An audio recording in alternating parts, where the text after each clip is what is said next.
Harmonic motion functions are the kind of functions you see a lot in physics. You can picture a spring suspended from the ceiling and a weight at the end of that spring. If you leave it long enough, it'll just come to rest. But if you give it a push up, it'll start the spring bouncing. And if you record that motion over time, you end up with a sinusoidal wave. There are two kinds of harmonic motion: simple harmonic motion and damped harmonic motion. Let's go back to our spring. If you imagine you walk into a room and you see a spring hanging from the ceiling with a weight attached to it, but it's just sitting there and you're kind of bored, so you pull it down or push it up to see what'll happen. When you pull it down or push it up and then let it go, that spring, the weight on the spring and the spring itself, that whole system goes into motion, right? If the room that you walked into is in a vacuum, well, you'd have a hard time breathing. But apart from that, if you were in a vacuum, that spring would bounce back and forth, up and down forever because there's nothing in the room to stop it, right? In a real world situation, if you walked into a room and you saw a spring and you got it going up and down, over time it would come to rest again. And that's because of air resistance and various other physical properties that we need to take into consideration in most real world situations. The simple harmonic motion is much, much easier to graph and think about the functions. It's usually just a sine or a cosine wave. It's going to have an amplitude. It's going to have a period. We're going to talk about what all those things are in terms of this particular kind of motion. The damped harmonic motion is harder to figure out because we have to figure out not just what the function itself looks like, but what are the functions that damp it? What are the elements that cause it to come back to rest? Well, we're going to start with simple harmonic motion. I want to start by pointing out that at least your textbook, gives us the formula for a simple harmonic function that looks like this. There's a small a, either a sine or a cosine, and then omega t. D stands for displacement. That's how much the thing moves away from the center. So it's a kind of distance. It's a kind of, well, it's a y value. What is the, let me draw a quick graph here. If I have a function that looks something like, well, something like this, and at this time, I'm looking at what the y value is here, then I'm looking at how far away, how far above its resting point, how far above that weight is sitting, right? That's how far it's been displaced. So that's what displacement means. A here stands for amplitude. I have no idea why they've switched to a lowercase a here. Maybe that physicists don't like capital letters or something. I'm really not sure. And omega just replaces our b value. So we're still going to have a period, and we're still going to be able to find it by taking 2 pi divided by b, except here we're going to call it omega. So let's take a moment and set up a system. I'm going to call, there's my ceiling. Maybe I'll put a piece of 2x4 there to protect everything. Here's my spring, and there's a weight attached to it. Over time, if this thing is just sitting here, actually I'm going to move my graph a little bit. I want to line it up with my spring. In fact, maybe I'll just put it there. If this thing is just sitting here and nobody's touched it for a while, and its height, starting at 0, its height is not going to change. Its height is going to be exactly the x-axis. I think in this case I will call this t, just because we really do need to make the point that we're watching the behavior of this object over a period of time. If you just look at it and track its up and down motion, you'd literally just get a straight line up and down like this. But over time, it's going to go up. Say at 1 second, it's higher, and then at 2 seconds, it's kind of back down at its resting position.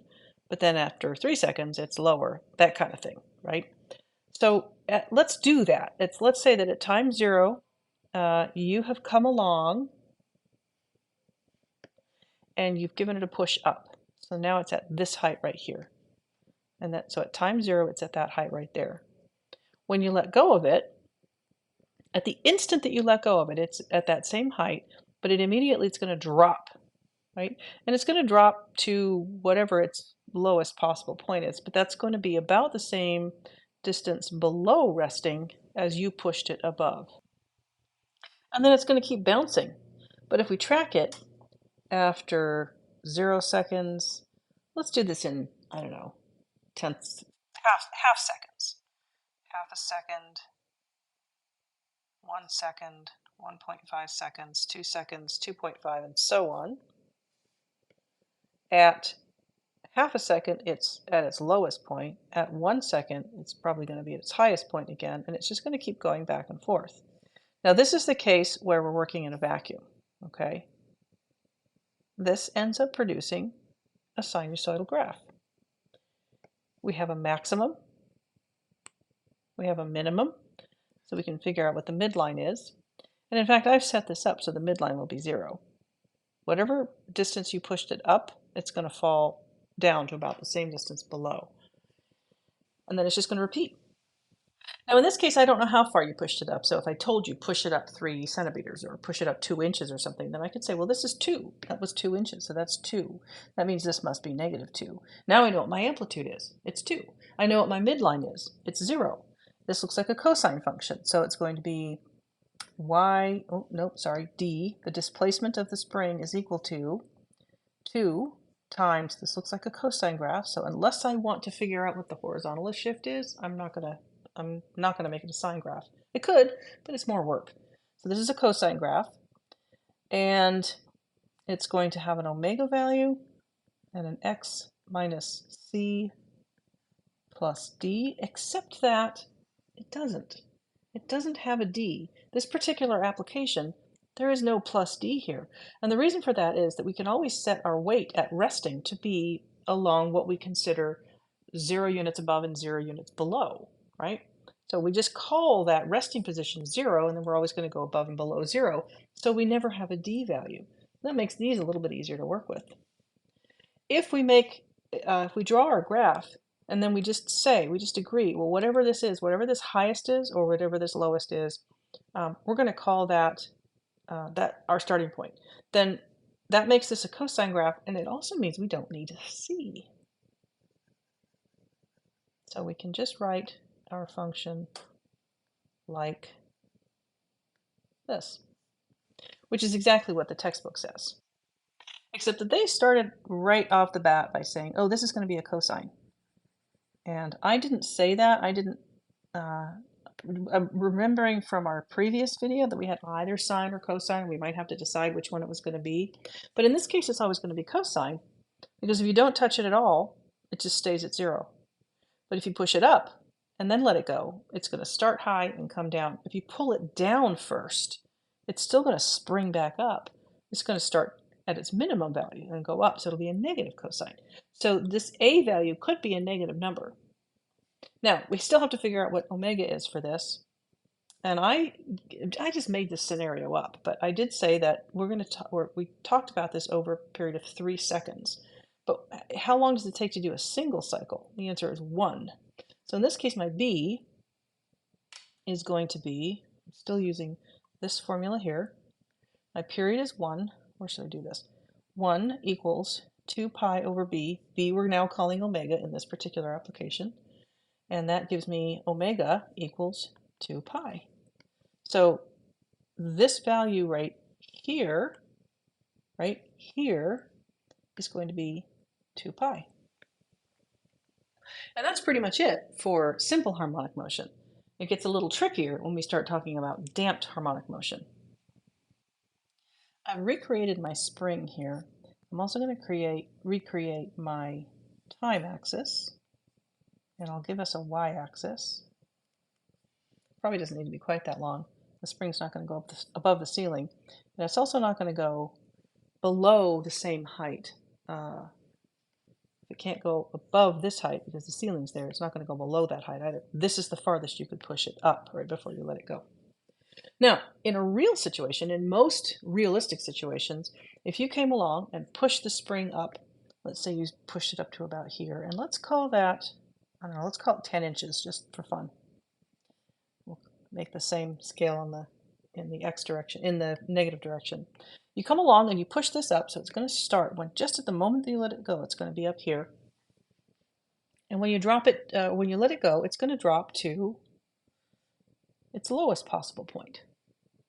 And then it's going to bounce up and down for a while, but it's never going to get quite as high, and it's never going to get quite as low as it did the first time.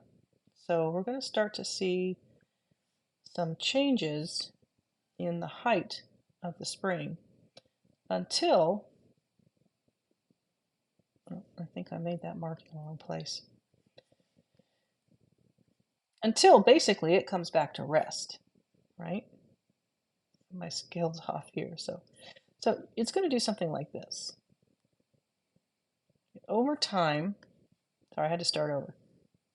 I'm not doing a very good job here. Over time, it's going to bounce up and down. Its displacement is going to be positive and then negative, and then positive and then negative. Eventually, it's going to come back to rest. And this is what we call damped harmonic motion, right? You can almost see, or at least I think I can almost see, let's do it this way, that something, some other function, the function of the pressure of air over time or something, is causing this curve to lose its height. Okay, and these functions, this function right here, this one right here, might be something like y equals e to the negative k times t. Your textbook actually uses c here, so I'm going to change that to a ct. Now, why e to the ct? Why is it an exponential function? Well, kind of just experience tells us that the graph that looks like this is probably the graph of e to the ct, e to the negative ct, just because it's behavior, right? Also working with not just one spring, but dozens or hundreds or thousands of springs, and looking at how the damping effect relates to both the function and the graph of the function, as well as the actual spring. We've learned over time that this is an exponential function. But notice that what's happening here is that this exponential function, what we're calling the damping function, this thing is kind of almost looks like it's pressing down on the graph itself. It's preventing the graph from getting as high as it did before. It's affecting its amplitude. And I use that as a way of remembering where it goes in the formula. We're used to having functions that look like this, a sine, or cosine rather, cosine of omega t. And instead of just an a, we have e to the negative ct times a, because this whole thing here, I'll do it in highlighter, this whole piece right here is the amplitude. We're used to having an amplitude that's constant. Remember that the name constant function is if y equals k, right? And the graph of that looks like a horizontal line. Well, before, that's exactly what we had. In the previous video, we said, just write it here, d equals a times the cosine of omega t. And a was constant. A was, in that case, I think it was 2, right? We had a equals 2. It's just a horizontal line. Y equals 2, d equals 2 is a horizontal line. So we have a constant amplitude in the previous example, the simple harmonic example. In this case, we don't. We have a function that acts on what would otherwise be an undamped, unrestrained function. It would keep going back up to 10, coming down to negative 10, up to 10. So we no longer have a constant amplitude. We have a function for our amplitude, and that function is causing some damping. Now, as with a simple harmonic motion, we also have the possibility of a sine function here. In most of the problems you'll see in this class, you'll be given what's called the damping constant. This value of c here is called the damping constant. You may still need to be able to find omega. You may still need to be able to find the amplitude. But for the most part, you'll be given the damping constant and told or asked to find the function with that information. You also might still be asked to find the period. Now remember that the period is 2 pi over b, which we're replacing with omega. If we take the reciprocal of this, we go omega over 2 pi, we get something called frequency, which is essentially just how often or how quickly something repeats.